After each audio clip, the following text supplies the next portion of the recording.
Olá, eu sou a Angel e sejam bem-vindos a esse canal de cortes, relatos, casos criminais, curiosidades, mitologias, lendas, curiosidades, ciências, casos de extraterrestres, entre muitos outros assuntos. Um canal eclético. Cada dia trarei para vocês aqui um conteúdo, um tópico, um tema diferente. Se você, como eu, gosta desse tipo de conteúdo, desse tipo de canal, se inscreve aí, deixa o gostei, compartilhe esse vídeo com mais pessoas que também gostam. Ativem as notificações do canal para receber as mesmas sempre que eu postar algo novo na plataforma. Recados dados, vamos dar prosseguimento ao vídeo de hoje com a leitura do livro Os Quatro Guardiões. Livro 1, O Oráculo, escrito por Tiago Wildfire.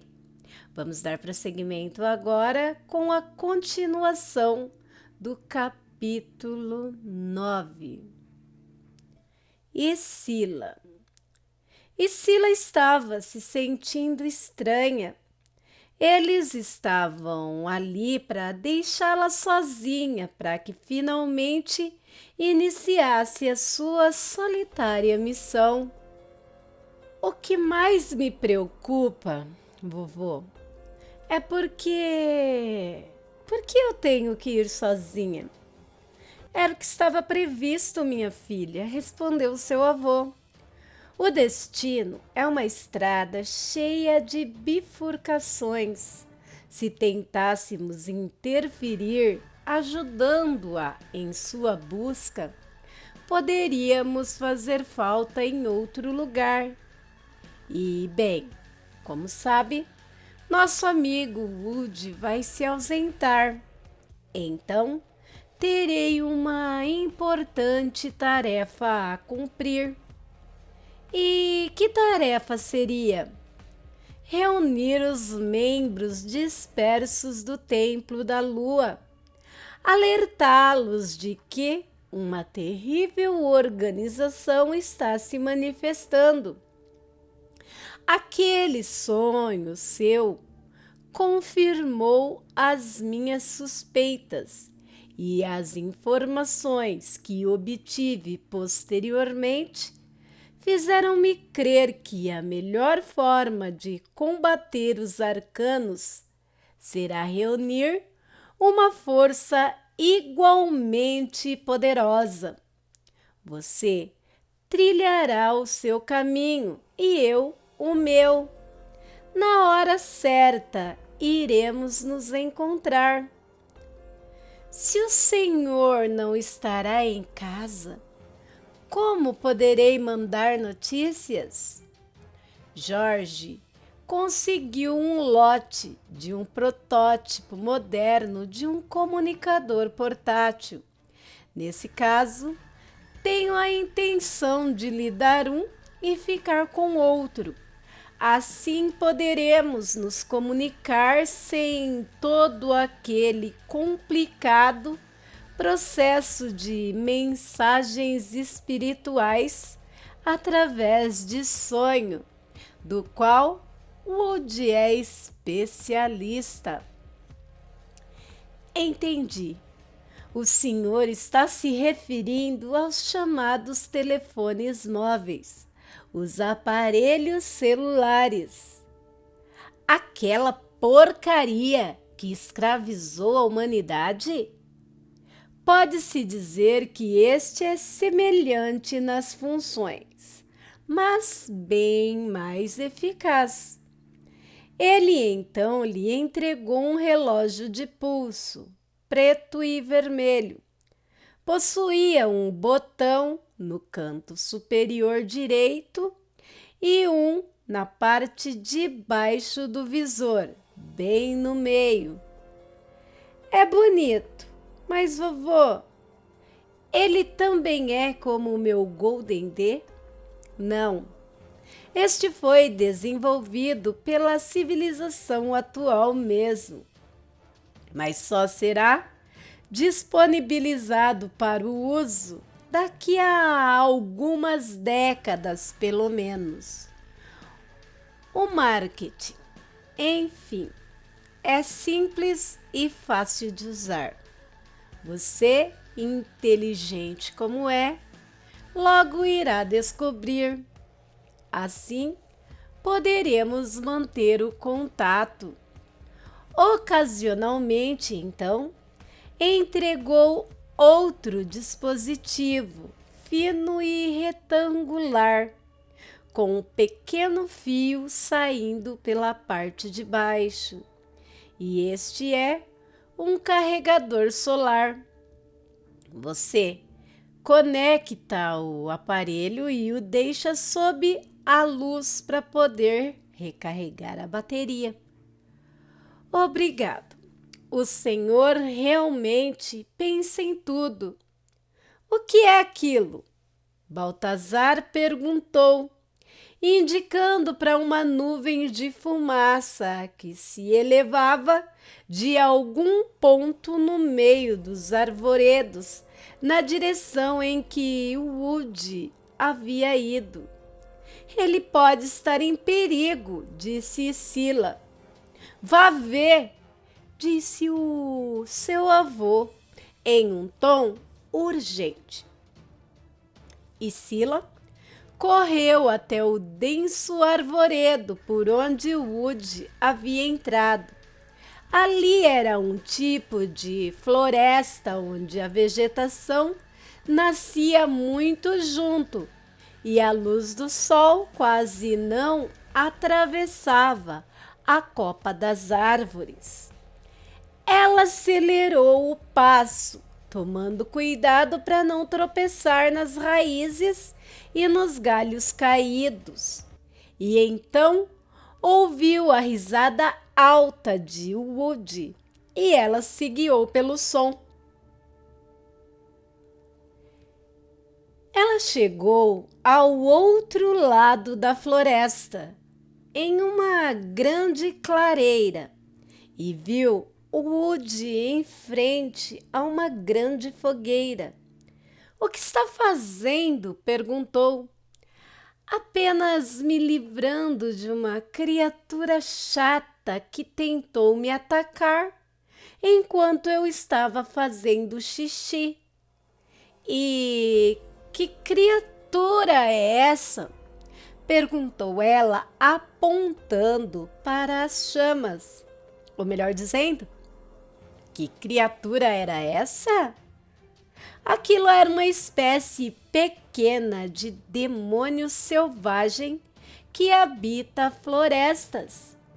Ocasionalmente ataca pessoas e animais para se alimentar, mas a sua preferência é por seres que possuem poder mágico. E aquele ali, Sila, nunca mais vai perturbar ninguém. E eles preferem poder mágico. Por quê? Para se fortalecerem gradativamente. Existem criaturas que vagam nas sombras à procura de alimento e sangue mágico. Você deve estar sempre alerta, Sila. Qualquer calafrio ou mau pressentimento que tenha é motivo para ficar atenta ao perigo. E qual a aparência dessas criaturas? Infinitas! Você viu naquela ocasião as mulheres cupim? Podem ser criaturas que apresentam características de diversos animais e humanos.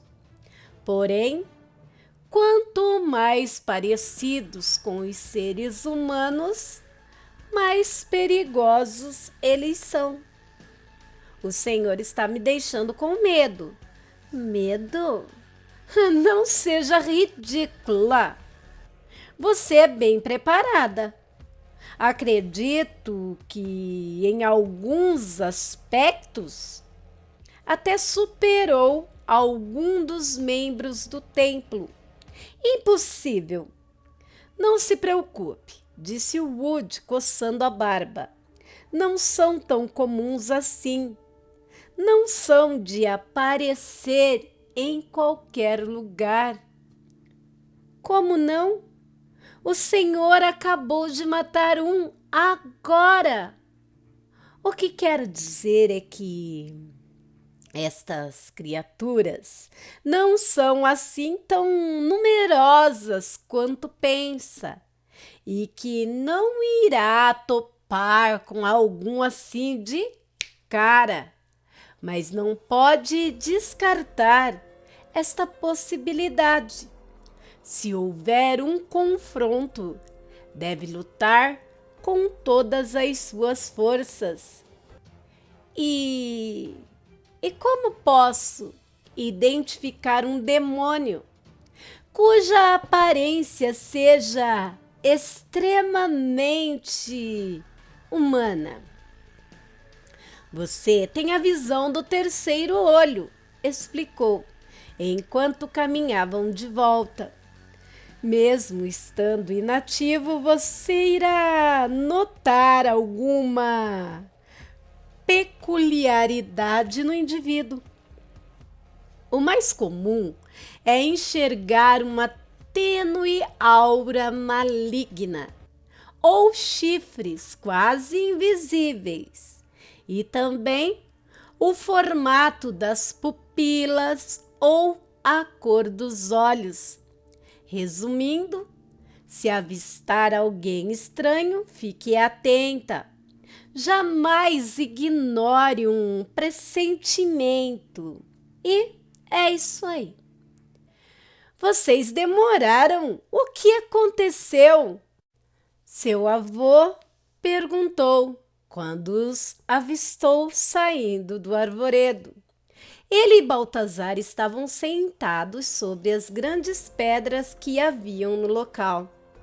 Fui atacado por um diabinho, mas ele não tinha ideia de com quem estava lidando. Woody estalou os dedos e uma pequena bola de fogo apareceu. Em seguida, ele a apagou com um peteleco.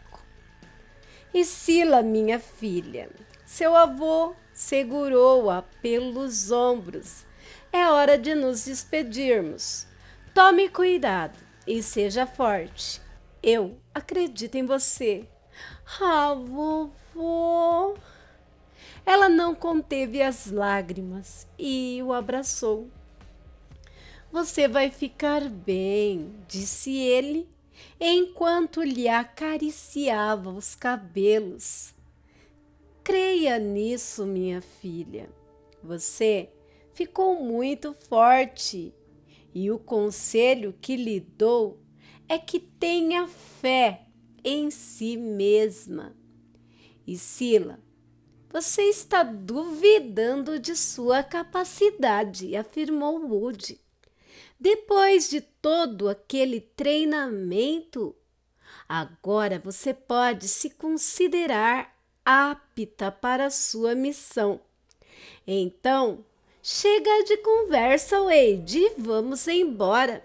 Essa mocinha precisa salvar o mundo. Woody. Ela se aproximou do grande e gordo homem barbudo, que sempre lhe fazia lembrar o Papai Noel, e também o abraçou. Lhe agradeço por tudo e desejo ao Senhor um bom repouso. Está certo, disse-lhe o Woody encabulado. Vamos logo com isso e vê se toma cuidado. Esteja sempre alerta, ok? E não deixe de praticar e tentar aprender as técnicas do meu livro. Prometo me dedicar, Senhor, disse ela com determinação. Então se aproximou de Baltazar.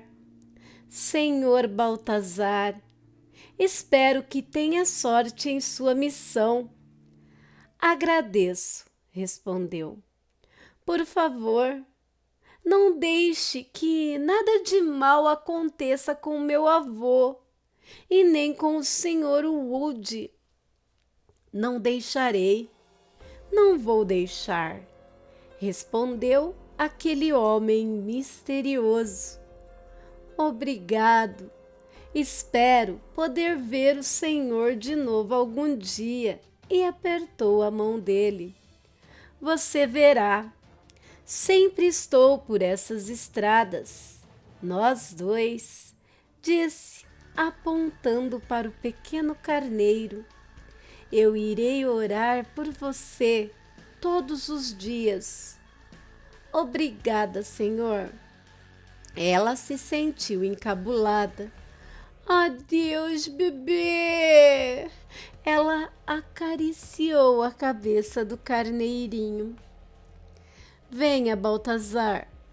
Seu avô chamou-o lá do seu lugar no Sea Sky. É hora da diversão, disse o Wood, prendendo o ultraleve a seu veículo. Boa viagem para vocês, disse Scylla, não contendo as lágrimas. Mandem notícias. Todos acenaram para ela. Então, seu avô acionou o veículo que começou a flutuar suavemente. Baltazar cobriu o carneiro novamente e acenou para ela. Pode ir! Gritou Wood. Então o veículo começou a acelerar e a subir suavemente em diagonal. Até qualquer dia desses, menina! Gritou enquanto ganhava altura. Adeus, Wood, vovô, Baltazar, boa viagem! Então eles foram ganhando altura e se distanciando em direção leste, em direção à noite que se aproximava. Em seguida, se tornaram um minúsculo ponto no horizonte e finalmente desapareceram. Finalmente, Scylla ficou sozinha e pela primeira vez em sua vida, ela provou da solidão. Mesmo que não fosse o caso do abandono, sentia um nó na garganta. Lágrimas se juntavam em seus olhos. Agora estava por conta própria. Não iria poder contar com a ajuda de seus mestres. A partir de agora, ela precisaria depender inteiramente de suas habilidades e, seguindo o conselho de Wood, deveria estar sempre alerta.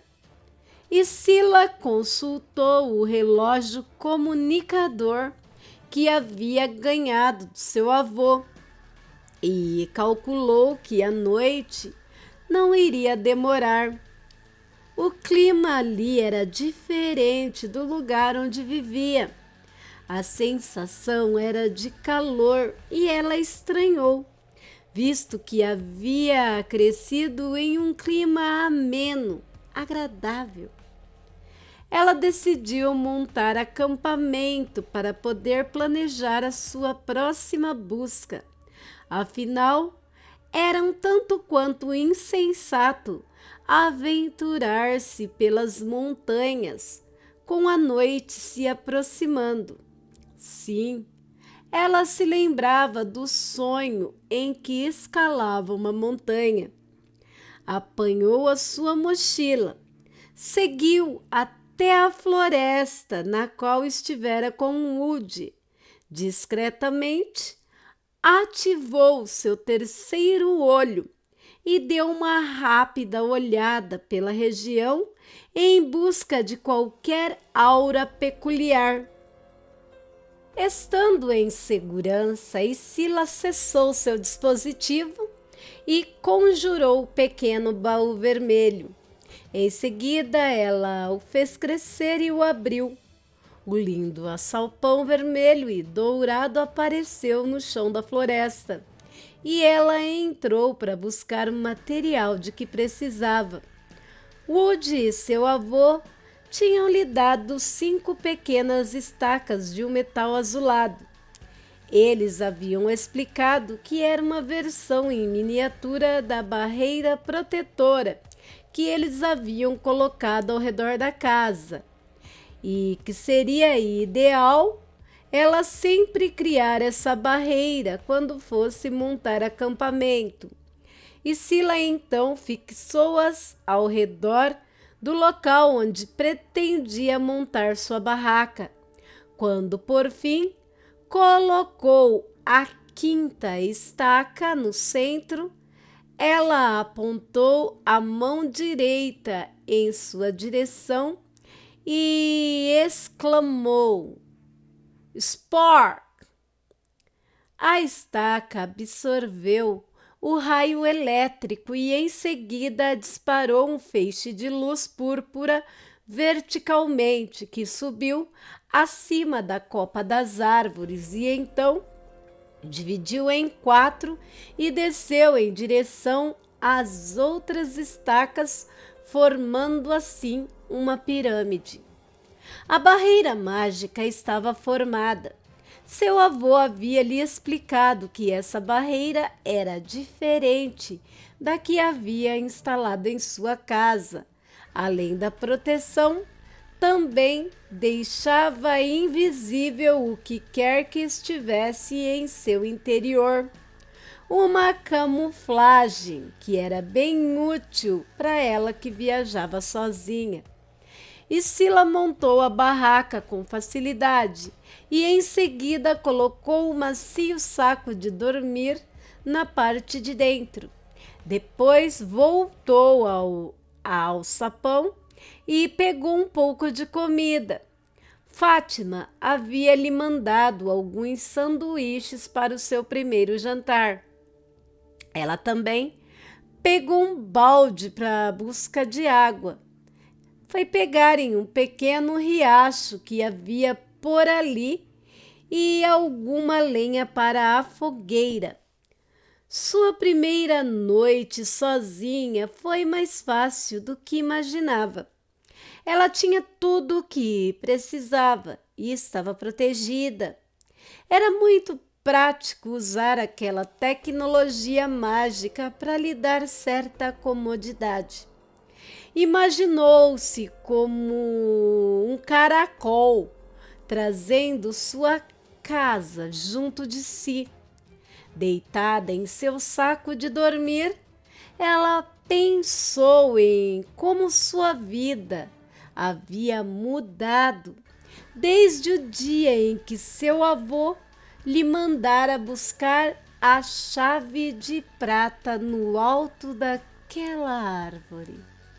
Scylla adormeceu e algum tempo depois sonhou com alguns trechos de sua infância. Era bem cedo quando Scylla acordou. Estava feliz e bem disposta.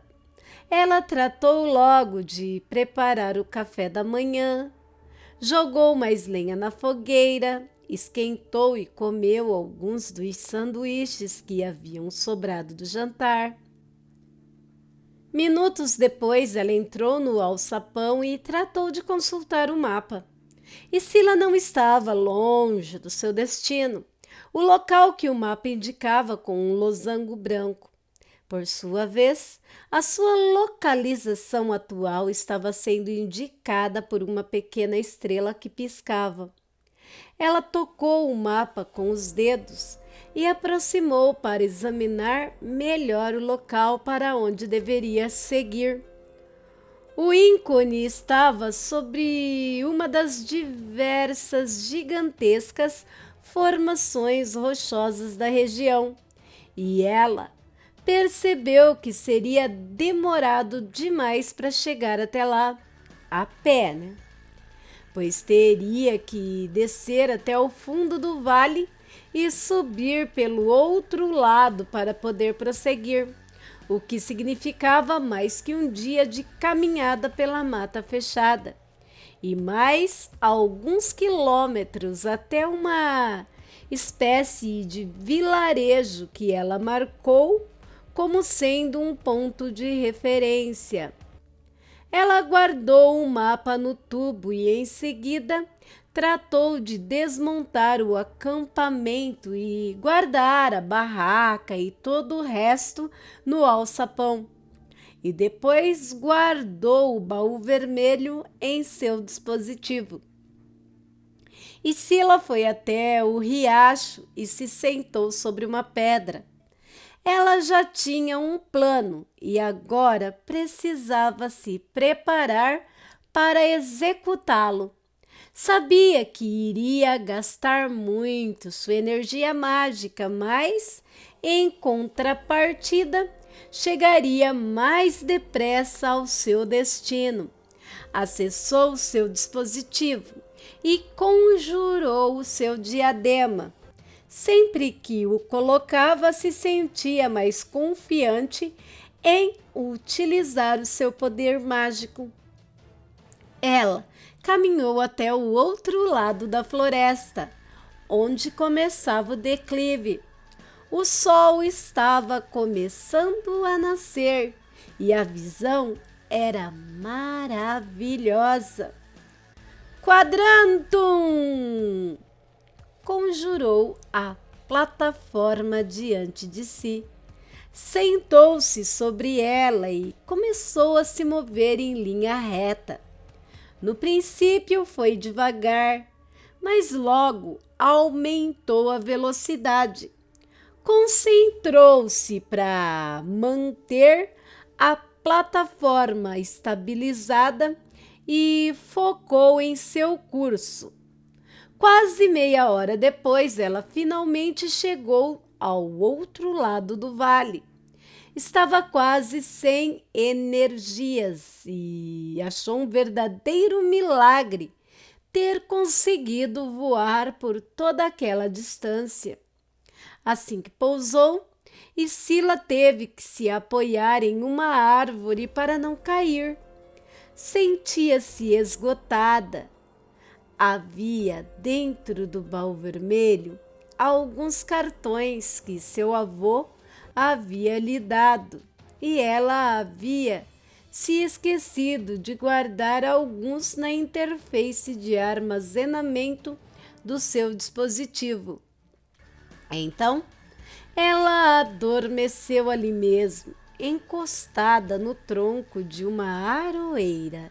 E naquele estado de exaustão, sua habilidade oculta veio à tona e, consequentemente, ela sonhou.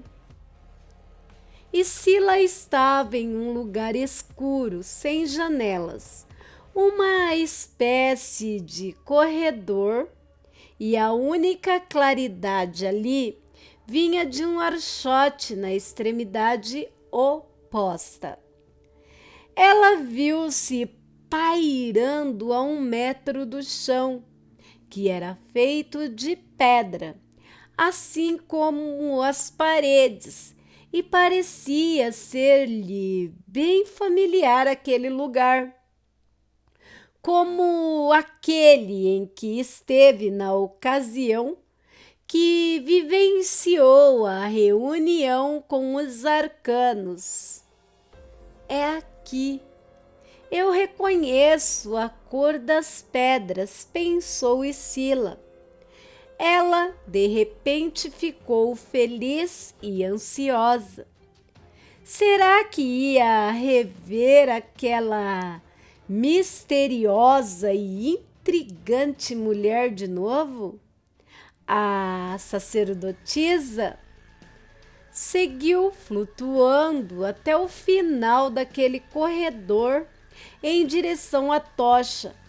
Em seguida, virou-se para a direita. Havia uma grande porta de madeira e ferro. E Sila levou a mão para abrir a maçaneta, mas lembrou-se de que não era sólida. Neste momento, alguém abriu a porta e passou. Um indivíduo encapuzado que seguiu até o archote. Pegou uma tocha e seguiu pelo corredor. Ela, mais que depressa, entrou pela porta aberta e deu de cara com um homem que ela reconheceu na mesma hora como sendo um dos arcanos, o louco. Por que não fechou a porta, seu filho de uma meba? Em seguida, fechou a porta com toda a força e voltou praguejando. Eu digo para fechar a maldita porta, a porta maldita, e não fecham, e eu explico sobre as correntes de ar. As correntes de ar podem me causar um resfriado, um maldito resfriado, mas não me ouvem, não. E eu começo a ficar furioso, e minha fúria atrapalha o meu trabalho. E o chefe não fica satisfeito quando eu atraso. Atrasos não são permitidos. Oh, não! Mas que inferno! Inferno? Estar naquele lugar não deve ser pior do que ter que lidar com esse bando de incompetentes, ridículos, inúteis. O homem continuou resmungando e sentou-se em sua mesa. E Sila percebeu que estavam em um laboratório. Havia energia elétrica ali, pois haviam vários computadores e diversos painéis cheios de luzes piscando. Vários armários e prateleiras cheias de frascos com diversas substâncias coloridas, tubos de ensaio sobre as mesas, alguns microscópios e vários outros equipamentos. No fundo do laboratório, junto à parede, estavam cerca de 6 enormes tubos de vidros cheios de uma substância verde fosforescente e dentro de cada tubo, flutuando de um jeito assustador, haviam corpos humanos. Todos usavam máscaras sobre a boca e o nariz, ligados por mangotes a dispositivos respiratórios. E Sila achou aquilo tudo muito bizarro. Ela flutuou para perto dos tubos para dar uma olhada em cada um. Então reparou que havia um 7º tubo em outro canto da sala, encaixado um nicho da parede. Havia outro corpo lá, porém estava imerso em uma substância azul, não usava o aparelho para respirar e estava imóvel. Parecia estar morto.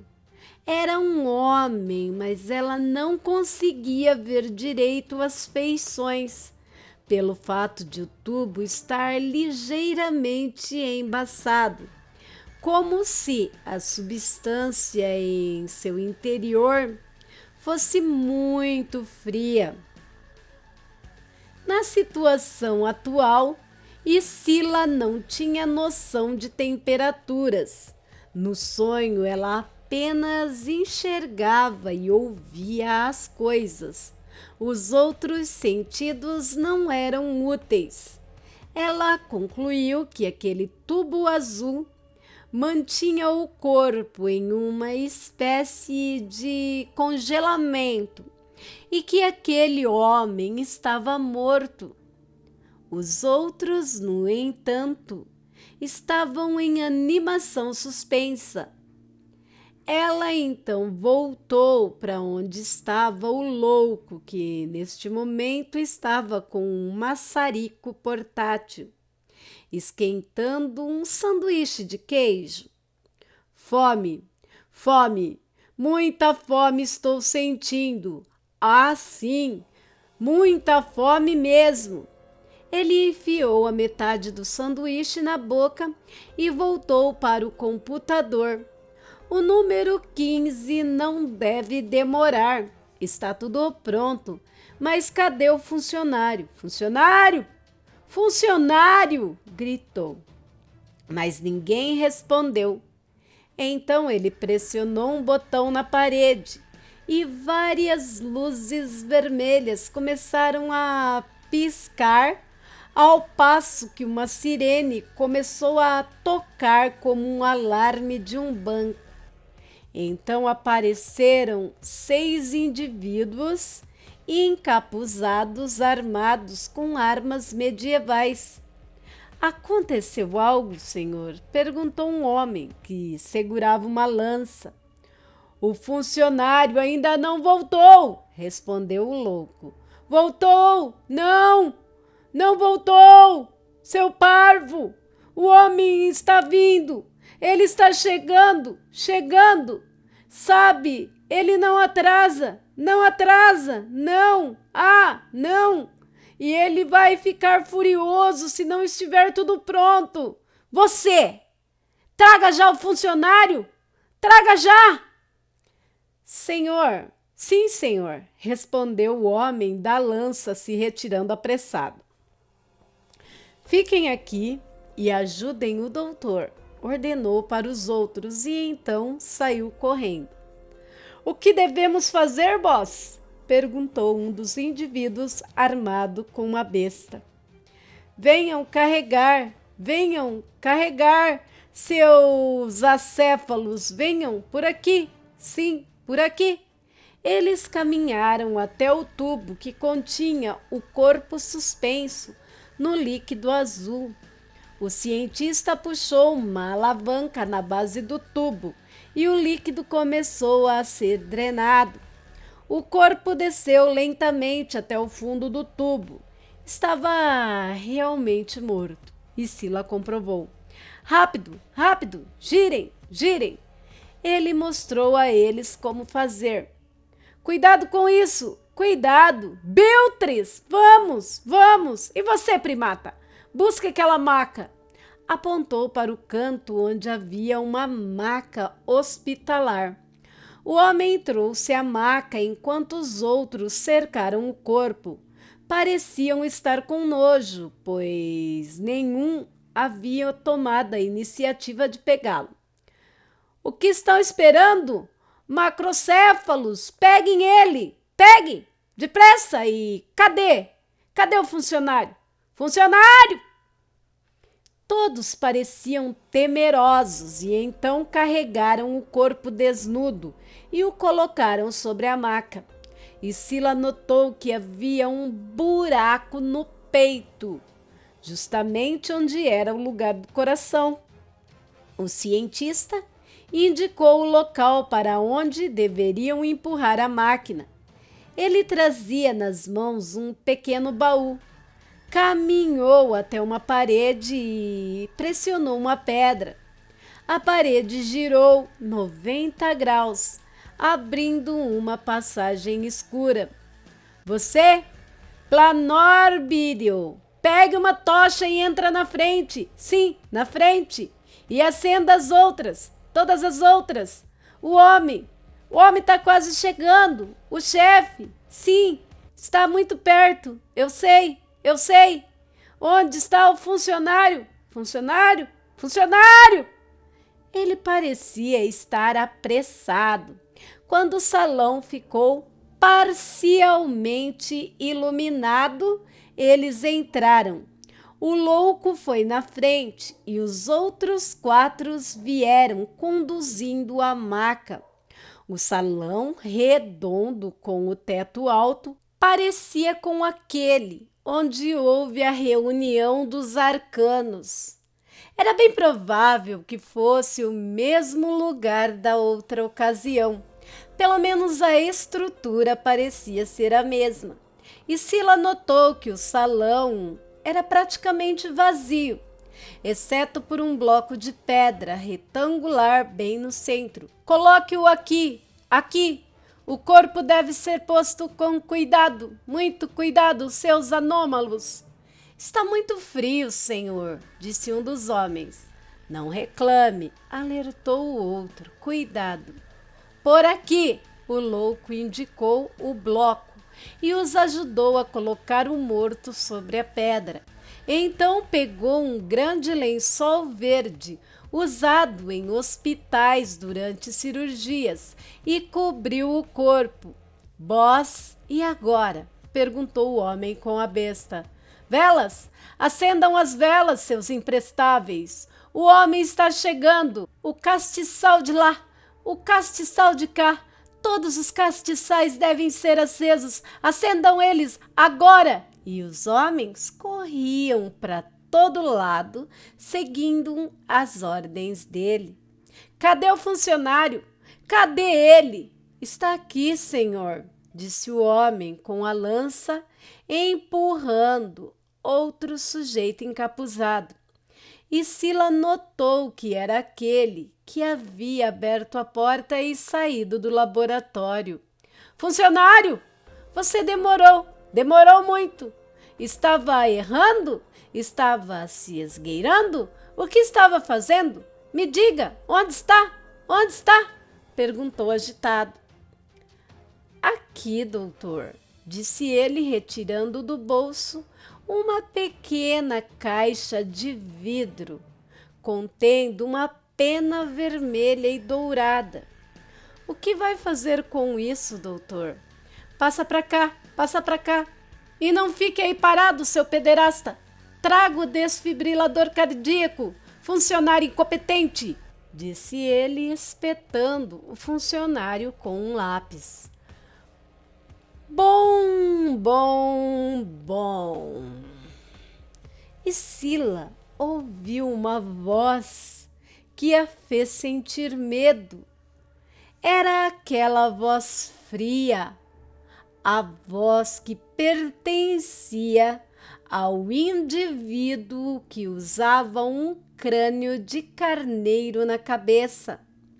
Ele entrou pela sala e passou flutuando por entre os guardas, que ficaram imóveis. É ele! O arcano 15, sussurrou um dos guardas que estava próximo de Sila. O demônio! Está tudo bem por aqui? Tudo está nos conformes? Tudo pronto, senhores? Perguntou em um tom amistoso que não combinava nada com a sua voz. Sim, está tudo pronto, disse o louco. O funcionário é que atrasou. O funcionário? Quem é o funcionário? Perguntou ele, se virando para os demais. É aquele ali, número 15, disse o doutor apontando. Aquele da direita. Funcionário, hein? Ele seguiu flutuando até o lado do indivíduo. Você é quem vai nos ajudar hoje? Sim, mestre, disse gaguejando o homem, que ficara pálido. Ora, ora, ora, por que está tremendo? Então colocou a mão sobre o ombro dele, e Sila achou que o homem fosse desmaiar de tanto medo. Eu sou seu amigo, não sou? Senhor. Sim, sim, mestre. Sim, my lord. Pois muito bem. Venha comigo até aqui. Venha me ajudar com o procedimento. Fique calmo. Não precisa ter medo de mim. Não, mestre. Quero dizer, sim, senhor, mestre. A criatura conduziu gentilmente o funcionário, que por sua vez empurrava o desfibrilador cardíaco, que ficava sobre um suporte com rodas. Foram até o bloco de pedra onde estava o corpo.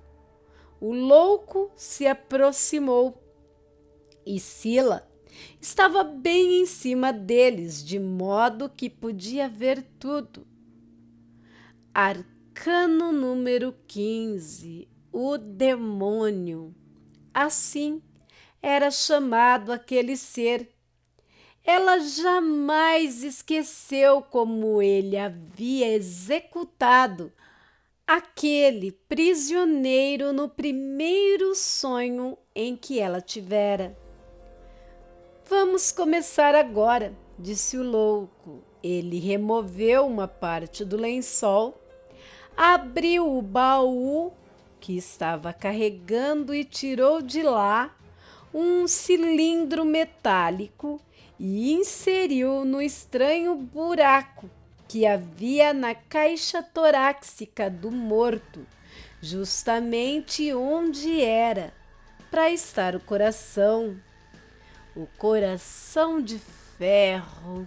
Que bela obra-prima, você não concorda, funcionário? Claro, claro que sim, senhor. Mestre, respondeu o funcionário. Arcano 15. Aqui está a pena, disse o cientista, entregando a caixa de vidro para o cabeça de carneiro, que segurou a caixa com ambas as mãos.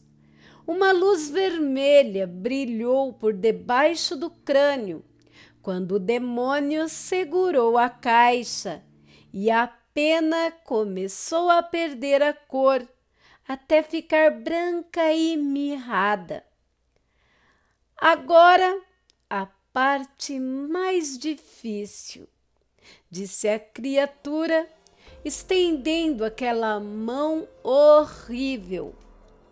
Seus dedos magros e longos, com pele azulada e unhas compridas, tocaram o coração de ferro dentro do peito do morto.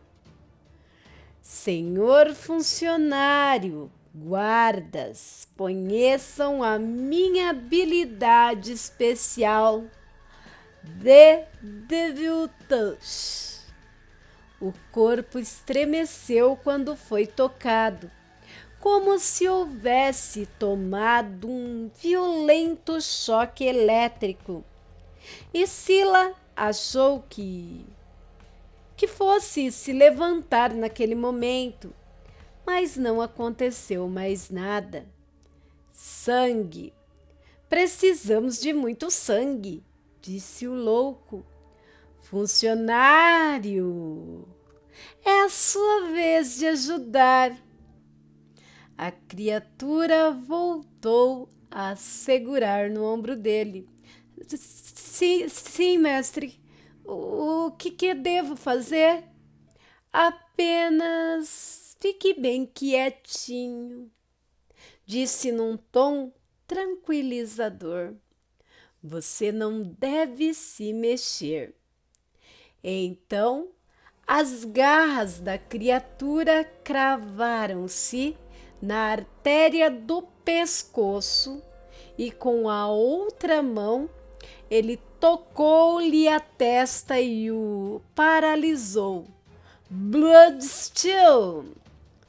O sangue começou a jorrar enquanto saía do corpo do homem e começou a se acumular e formar uma esfera sobre o monstro. Então, um fio se formou e foi conduzindo magicamente até um pequeno furo que havia no coração de ferro, afixado no peito do cadáver. Aos poucos, o tom de pele do corpo foi deixando de ser pálido, ao passo que o funcionário ia perdendo a sua cor e sua vida. Então a criatura gargalhou, aquela risada fria e sem alegria alguma, uma gargalhada que anunciou que ele acabara de matar. O louco se aproximou. Você, guarda, leve o funcionário daqui e dê um fim digno a ele, ordenou o cabeça de carneiro ao homem da lança. Imediatamente, mestre, respondeu prontamente. Hora de reanimar o velho Mordraque, disse o louco com o desfibrilador nas mãos. Ele então aproximou-se do corpo e tapou o pequeno orifício no peito dele com uma tampa metálica. Em seguida, lhe deu um poderoso choque elétrico com o desfibrilador. Eu acredito que esse procedimento não será tão eficaz. Oh, meu irmão, disse o cabeça de carneiro ao cientista. Deixe-me tentar do meu modo. Como desejar, número 15. Faça como desejar. Dark Bolt! Ele apontou para o coração de ferro e seu dedo comprido disparou um raio que fez o corpo começar a levitar e a se contorcer violentamente. O arcano, então, acessou a magia, fazendo o corpo pousar levemente na pedra. O louco foi até ele e destampou o rosto. Aparentemente era um jovem com menos de 30 anos. O louco tirou um estranho artefato do bolso das vestes e tocou a testa do morto. Eu ordeno que acorde, Mordraque, disse o louco. O corpo deu um espasmo e, misteriosamente, o homem abriu os olhos e encarou os dois. Ele tossiu por algum tempo e, por fim, falou. Onde estou? Quem são vocês? Perguntou o ex-cadáver. Ponha-o de pé. Vistam-no, ordenou o cabeça de carneiro aos guardas, que imediatamente deixaram suas armas e cercaram o homem, colocando-o de pé, e em seguida lhe colocaram um roupão. Bem-vindo de volta, senhor Mordraque, disse o demônio. Como vai? Alguma dor no pescoço? Alguma falta de ar? Trouxemos-lhe de volta do mundo dos mortos. Sim, acrescentou o louco, eu E o número 15, você esteve morto por muitas décadas, agora está de volta, sim, de volta. Eu me lembro, disse Mordraque devagar. Eu me matei, eu morri. Oh, não! Como posso estar de volta? Perguntou ele, ainda meio zonzo. Digamos que preciso muito do Senhor e de sua... Como posso dizer? A criatura tocou o queixo com o dedo, fazendo uma pose pensativa. Preciso muito da sua... Cara metade, senhor Mordraque. A face. Eu pedi para a removerem. Eu deixei uma carta pedindo para que a arrancassem. Mordraque tocou sua nuca. Não, ela está ali. Oh, não! E começou a chorar. Ela está feliz por estar de volta. Que desprazer, que desgraça! Eu disse para retirarem esse monstro da minha cabeça. Oh, sim, sem dúvidas, mas não permitiram que fizessem isso com o Senhor. Um verdadeiro prodígio no desenvolvimento da espécie humana. Alguns amigos preservaram o corpo do Senhor e, recentemente, chegou ao nosso poder para que fizéssemos alguns estudos. Eu não quero isso, lamentou o rapaz. Não quero estar aqui. Eu não tenho paz dividindo esse corpo com essa face demoníaca. Ela nunca me deixa em paz. Vive sussurrando, falando coisas horríveis, coisas cruéis. Não diga isso, meu rapaz. O cientista interveio. Você é um ser diferente, uma evolução, um fenômeno. O louco estava posicionado atrás de Mordraque e seus olhos brilhavam como os olhos de uma criança olhando uma vitrine de brinquedos na época de Natal. Então Isila desceu para ver o que tinha ali de tão especial. Mas o que viu a fez ter mais medo ainda. Havia um rosto deformado, onde deveria ser a parte de trás e a nuca de Mordraque. Um rosto feio, murcho, como de uma pessoa com 100 anos ou mais, e tinha o tamanho da face de uma criança de uns 3 anos. Possuía um sorriso maléfico e os pequenos olhos negros traziam uma expressão tão maligna e diabólica quanto se poderia imaginar. Senhores, disse o cabeça de carneiro, apresento-lhes o nosso novo aliado, o fidalgo Edward Mordraque, o homem de duas faces. A cabeça de Mordraque virou para o lado e a face maligna encarou maliciosamente o cabeça de carneiro. Não vai me agradecer por reviver o seu corpo, Babyface, hein? Me responda. E deu um leve soco na cabeça de Mordraque. Ela não fala, respondeu Mordraque zonzo. Só sussurra, só fala na minha cabeça. Vocês não deveriam ter me trazido de volta. Eu não posso acreditar, lamentou.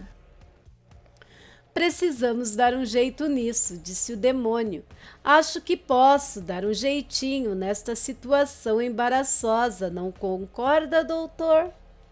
Sim, se há alguém que possa tomar uma providência, esse alguém é você, número 15, respondeu o louco. Pois bem, muito bem, eu vou providenciar. O mestre acenou para os guardas e imediatamente eles foram até Mordraque. Cada um segurou com força um dos braços do rapaz. E então o arcano fez um pequeno corte com a unha afiada em sua palma. O sangue aflorou negro como petróleo. Em seguida, ele segurou Mordraque pelos cabelos e baixou a sua cabeça, deixando a face diabólica virada para cima. Encostou o seu pulso na boca murcha e o alimentou com o seu sangue maléfico. E Sila observou com repulsa aquela cena. Aos poucos, a pequena e murcha face diabólica começou a mudar. Suas feições murchas iam se transformando, como se estivesse rejuvenescendo. O demônio, então, o soltou e Mordraque começou a segurar a sua cabeça e gritar. Está ardendo muito. É o fogo do inferno, minha cabeça arde. Eu sou generoso, não sou? Perguntou o cabeça de carneiro. Guardas não irão responder? Senhor, sim, senhor, responderam em uníssono. Eu sou generoso, número 22. Sim, muito generoso, respondeu o cientista com ceticismo. Edward caiu no chão desmaiado e o arcano 15 foi até ele. Está tudo bem, amiguinho? Ele segurou Edward pelos cabelos e virou seu rosto. Sim, disse uma voz fria e sibilante. A face diabólica agora estava idêntica à de Mordraque, exceto pelos olhos negros, totalmente negros e malignos. Excelente! Bom trabalho, disse o louco. Fizemos um bom trabalho, sim. Então a criatura soltou Mordraque, ergueu as mãos para cima, enquanto gargalhava. O louco começou a dançar. Sucesso, sucesso, dizia o cientista saltitando. E então começou a cantar. Quando ela dança, todo mundo se agita e o povo grita o seu nome sem parar. É a cigana Sandra Rosa Madalena, é a mulher com quem eu vivo a sonhar. Os guardas se entreolharam. Era visível que estavam se esforçando para conter o riso. O cabeça de carneiro balançou a cabeça lentamente. É cada coisa que sou obrigado a presenciar, ele se queixou. E Sila, então, sentiu uma dor aguda no ombro direito e acordou. E aqui terminamos a leitura do capítulo 9. Adeus aos mestres, os caminhos se separam.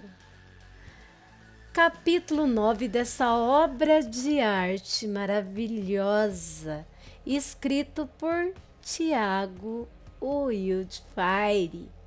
Os Quatro Guardiões, livro 1, o Oráculo. Próximo capítulo que estaremos lendo é o 10, intitulado Tainara e as Histórias da Onça. Bem, se você gostou do conteúdo do canal, deixa aí o seu like e compartilhe com mais pessoas que gostam desse tipo de conteúdo. Deixa aí um comentário com sua opinião, com respeito, é claro, e suas considerações.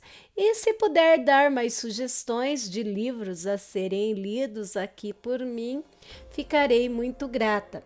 Peço também para você ativar as notificações, indo no sininho na opção todas, para receber sempre notificações de conteúdos postados por mim na plataforma. E se por um acaso alguém aí quiser dar uma ajuda, um up para o canal, pode estar fazendo isso utilizando uma chave de Pix que eu deixarei aí na descrição do vídeo. Desde já eu agradeço muito, pois o canal não é monetizado. Bem, por hoje é só, meus amigos.